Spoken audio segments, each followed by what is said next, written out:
से लगभग 64 किलोमीटर की दूरी पर स्थित त्रावणकोर के तत्कालीन शासकों का मुख्यालय पद्मनाभपुरम महल है। केरल की देसी वास्तुकला का ये अद्भुत नमूना कन्याकुमारी जाने के मार्ग में तक्कले में स्थित है। लकड़ी से बना ये महल काफी अच्छी स्थिति में है और इसके भित्ति चित्र, इसमें बनाए नक्काशीदार फूल और काले ग्रेनाइट फ्लोर आज के दौर के लोगों को हैरान कर देते हैं। इसकी आंतरिक साज सज्जा शीशम की लकड़ी पर उकेरी गई बारीक नक्काशियों और मूर्तियों की सजावट का बेमिसाल नमूना है।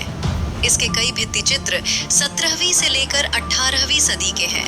महोगनी से बना म्यूजिकल बो, रंगीन अबरक की खिड़की, सुदूर पूरब की नक्काशीदार शाही कुर्सियों तथा भव्य ताई कोट्टारम राजमाता का रंगी हुई सीलिंग वाला महल इस संपूर्ण महल की सुंदरता में 4 चांद लगाते हैं।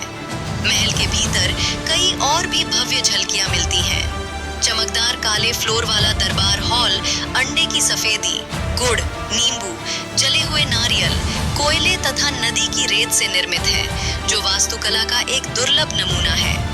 इस महल में खुफिया भूमिगत रास्ते, राजा के शयन कक्ष में प्रसिद्ध औषधीय बेड, भित्ति चित्र, भगवान कृष्ण के चित्र, देवी सरस्वती का एक मंदिर, खुले में बना स्विमिंग बाथ, मछलियों की नक्काशी तथा लटकते हुए कांस्य दीपक भी है। ये दीपक 18वीं सदी से जल रहा है। ये महल 1601 ईस्वी के दौर से ताल्लुक रखता है और ये हमारे पूर्वजों तथा भूमि के अध्यवसाय का सच्चा प्रमाण है। प्रवेश समय 9 बजे से 17 बजे, सोमवार को छोड़कर सभी दिन। यहाँ पहुँचने के लिए नजदीकी रेलवे स्टेशन नागरकोविल, तमिलनाडु, लगभग 16 किलोमीटर। नजदीकी airport Trivandrum Thiruvananthapuram international airport, लगभग 52 किलोमीटर।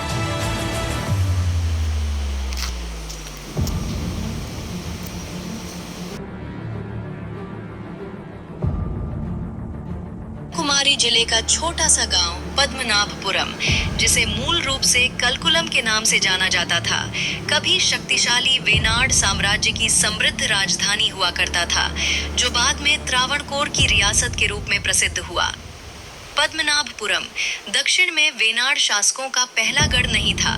पास के वल्लियूर, वीरकेरलेश्वरम, जिसे वीरकेरलपुरम भी कहा जाता है, तिरुविथमकोड, चारोडे, पुलियूर कुरिची, उदयगिरी और एरनियल में आज भी पद्मनाभपुरम की स्थापना से पहले की बस्तियों, महलों, पुराने किलों और प्रमुख मंदिरों के अवशेष मौजूद हैं। आज केरलपुरम और चारोडे में पुराने महल का कोई निशान नहीं है, लेकिन एरनियल में एक महल के खंडहर अभी भी देखे जा सकते हैं। कलकुलम को संभवतः महल के निर्माण के लिए एक उपयुक्त स्थान के रूप में चुना गया था, क्योंकि इसकी रणनीतिक स्थिति और पश्चिमी घाट की ऊबड़-खाबड़ पर्वत श्रृंखलाओं से निकटता ने महल और बस्तियों को प्राकृतिक सुरक्षा प्रदान की थी। उपजाऊ कृषि भूमि की प्रचुरता और पानी की भरपूर आपूर्ति ही वे प्रमुख आकर्षण थे, जिन्होंने शाही परिवार और अन्य बसने वालों को इस क्षेत्र की ओर आकर्षित किया।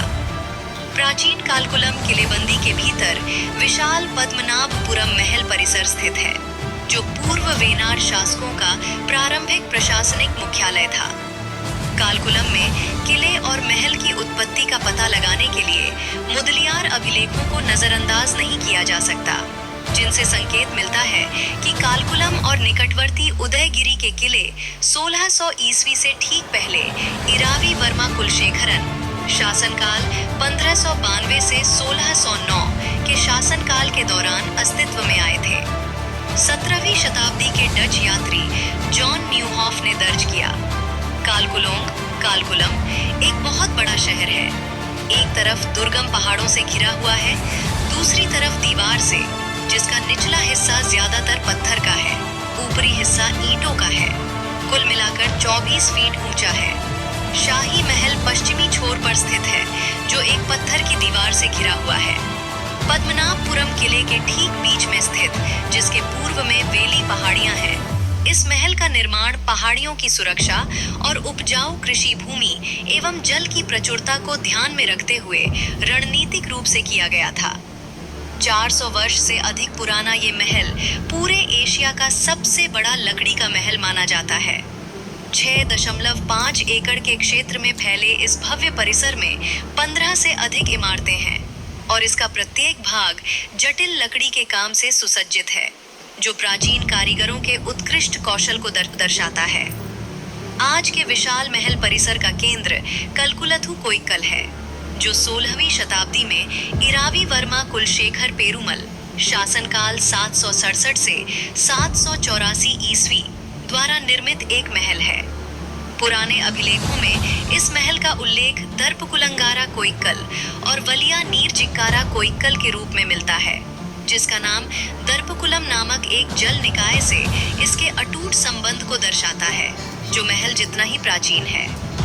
कलकुलम का महल थिरुविथमकोड, केरलपुरम और एरानियल में स्थित अन्य महलों के साथ पदावीडू के नाम से जाना जाता था, जो वेनार शासकों का एक गढ़ था जहां वे अपनी सेना रखते थे। डच सेनापति जॉन नीहॉफ ने कलकुलम में एक सैन्य छावनी के अस्तित्व को दर्ज किया है, जहां वेनार शासकों ने मदुरई के नायकों से क्षेत्र की सुरक्षा के लिए 10,000 सैनिक तैनात किए थे। तिरुवनंतपुरम में श्री पद्मनाभ स्वामी मंदिर के मथिलाकम अभिलेखों में कलकुलथु कोइक्कल को बाद के शासक इरावी वर्मा कुलशेखर पेरुमल शासनकाल 786 से 838 ईस्वी का स्थायी निवास बताया गया है।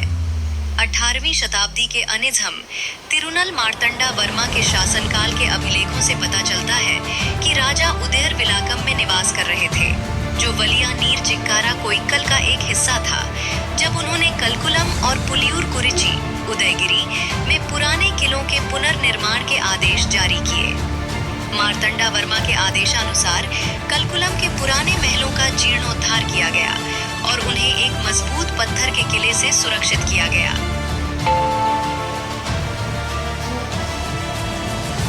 महल परिसर में आज हम जो कई संरचनाएं देखते हैं, उनका जीर्णोद्धार या नवनिर्माण मार्तंडा वर्मा ने वास्तुशास्त्र से संबंधित प्राचीन ग्रंथों में निर्धारित सख्त सिद्धांतों का पालन करते हुए करवाया था।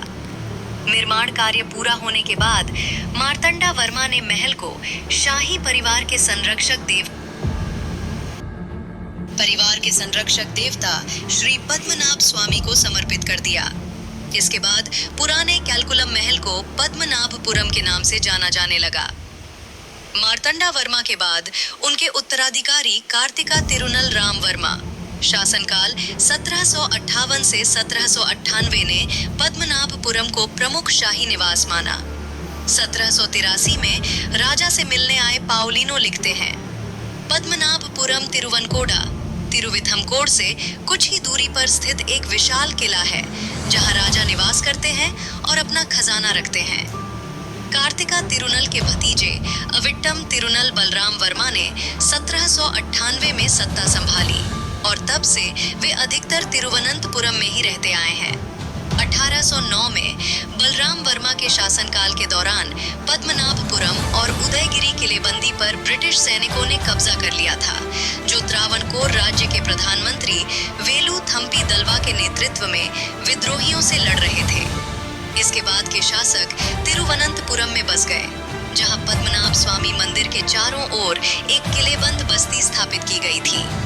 यद्यपि तिरुवनंतपुरम के उदय के साथ पद्मनाभपुरम की भव्यता फीकी पड़ गई, लेकिन ये नहीं कहा जा सकता कि राज परिवार ने इस प्राचीन निवास स्थान की उपेक्षा की। स्वाति तिरुनल राम वर्मा जन्म 1813 से मृत्यु 1846 के शासनकाल तक नवरात्रि उत्सव पद्मनाभपुरम में आयोजित किया जाता था और एक विचारे पुकार प्रबंधक परिसर की देखरेख करता था।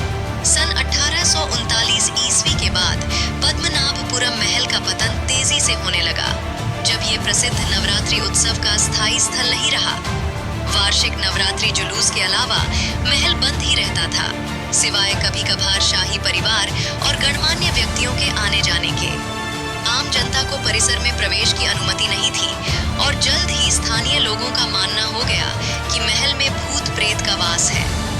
महल परिसर और प्रचलित अफवाहों का एक उल्लेखनीय वर्णन कलाकार सी राजा वर्मा ने अपनी कृति ऊपरी भारत की यात्रा का वृत्तांत में किया है। 18 नवंबर 1894 को त्रावणकोर के प्रथम राजकुमार अश्वथी तिरुनल मार्तंडा वर्मा बीए और उनके दल, जिसमें कलाकार राजा रवि वर्मा और उनके छोटे भाई सी राजा राजा वर्मा शामिल थे, ऊपरी भारत की यात्रा के लिए तिरुवनंतपुरम से रवाना हुए।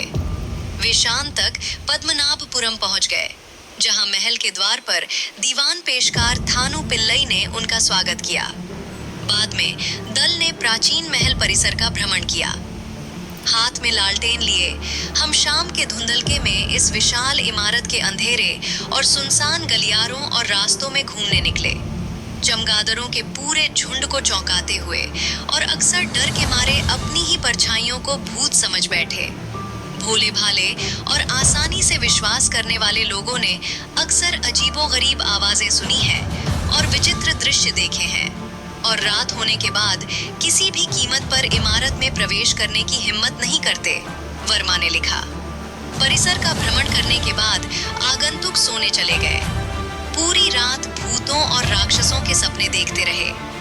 त्रावणकोर के अंतिम महाराजा श्री चिथिरा तिरुनल बालाराम वर्मा, महारानी माता सेतु पार्वती बाई और दीवान सर सीपी रामास्वामी अय्यर के प्रयासों से 1934 में त्रावणकोर सरकार के कला सलाहकार JH कजिन्स और पुरातत्व विभाग के प्रमुख R वासुदेव पोडुवल ने इस प्राचीन परिसर को फिर से खोजा। 1935 में शाही परिवार के पूर्ण समर्थन से इस प्राचीन महल को एक संग्रहालय परिसर में बदल दिया गया। भाषाई आधार पर राज्यों के पुनर्गठन के कारण ऐतिहासिक कन्याकुमारी जिला केरल से अलग हो गया। हालांकि समय रहते हस्तक्षेप के कारण पद्मनाभपुरम महल और इसका विशाल परिसर केरल राज्य सरकार के सीधे नियंत्रण में आ गया।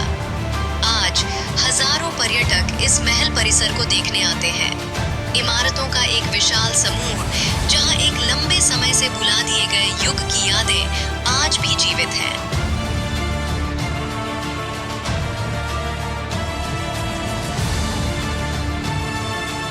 ऐसे ही भारत के ऐतिहासिक जगह, पर्यटक स्थल और नैसर्गिक स्थल को देखने, जानने और सुनने के लिए इस चैनल को सब्सक्राइब, शेयर और लाइक कीजिए।